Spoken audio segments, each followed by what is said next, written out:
Hi, Ator. How are you? I'm all right, thanks, mate. How are you doing? Yeah, really good.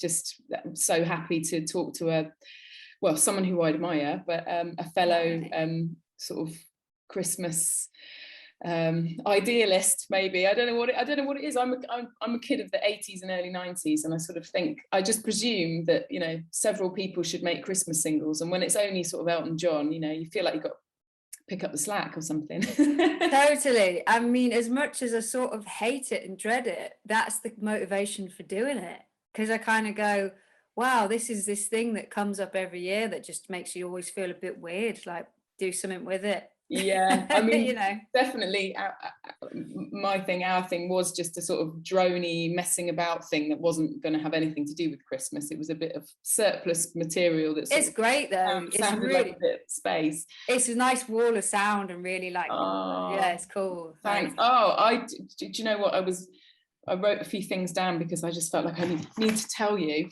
that, you know, yours is like sort of just some like Fleetwood Mac classic that they you know, that it's like, it's just brilliant. I love it. Thanks, I just feel like next year this is what I was like, let's do it. You should, you know, massive orchestral version, just like like overblown, ridiculous, like let's get your song to #1 next Christmas with like a ridiculous overproduced version, because it's just great. It's brilliant. Thanks. Imagine that, Billy Nomates and the Philharmonic Orchestra, a match made in heaven. We've said it here. It's, you know, 12 months from now it's going to happen, mate. And your audience, yeah, like you play it live in front of an ice rink and an audience, and as long as I could do some sort of bad ice skating and dancing, you know, hired.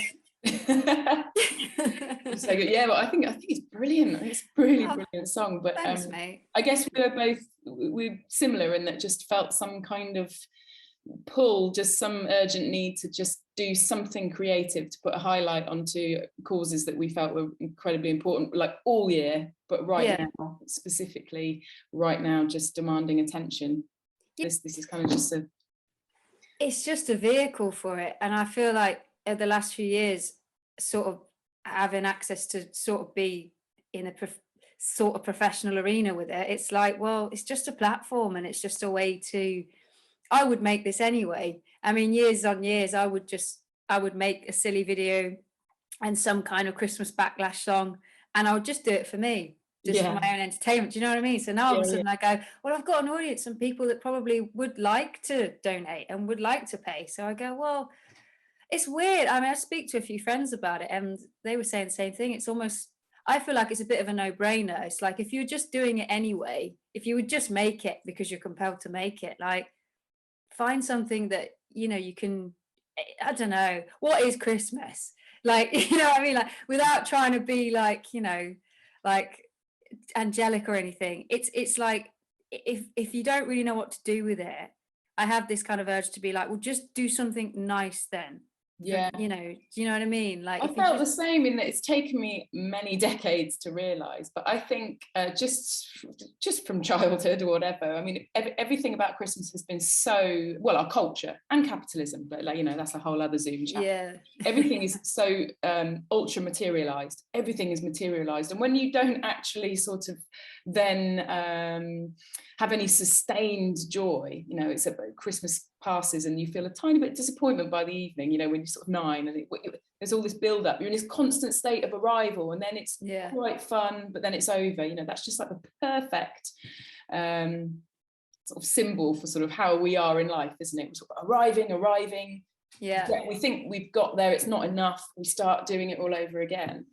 So in anticipation of that, it's just like, hold on, make something for other people, like, oh yeah, that's a whole lot more good and going to be sort of satisfying in a sustaining way.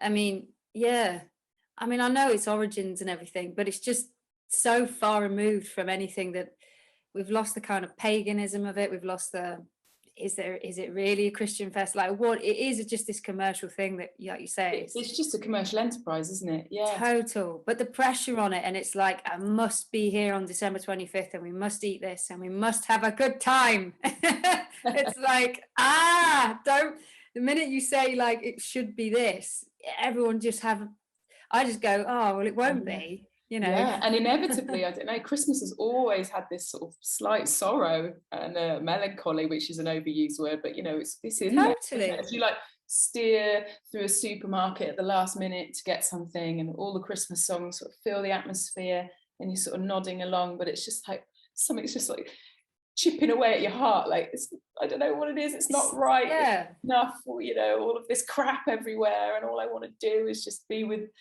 the best people. And totally. And I think, you know, I go back to like, because it's just, we have the solstice, don't we, and then it's Christmas, so it's so dark, and it's so like, we're just aware that there's the light's not here yet, things aren't changing, and it's just this like, what can we do to be happy? And then you suddenly realize, yeah, but my family don't like each other.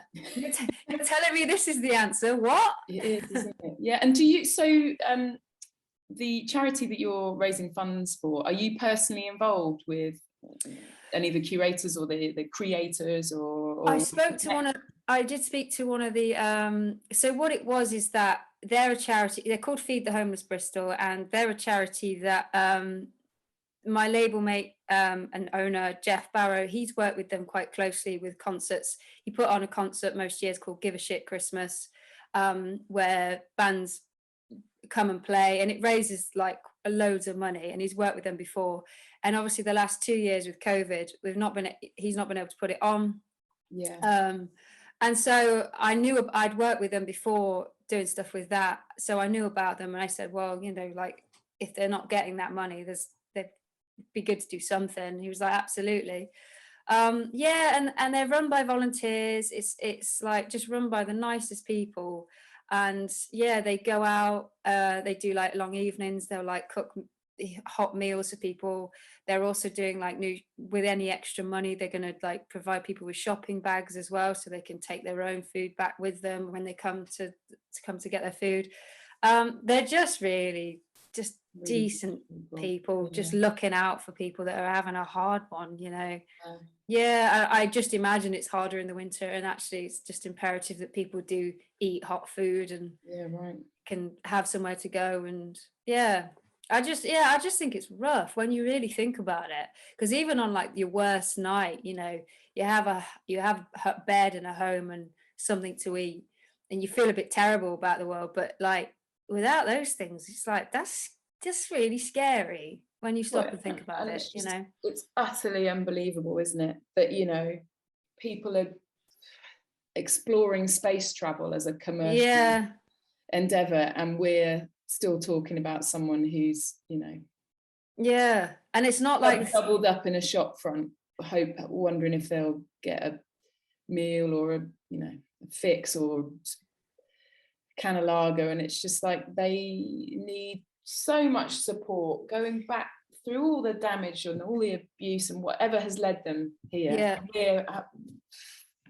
you know, allowing entrepreneurs to do that bullshit. It just drives me insane. I know, mate. So like, and it's really frustrating, because you kind of just go, these people are not far removed. They are literally just around the corner, sat outside Asda, and society does not want to go through the process of what it would really take to help these people. I feel disgust at it, but you know, it's just because of, particularly in the pandemic, I mean, I never have any cash. No, that's another, like, people don't, do they? Because I don't really carry cash anymore, and it's like, and the thing is, you can't give to every person.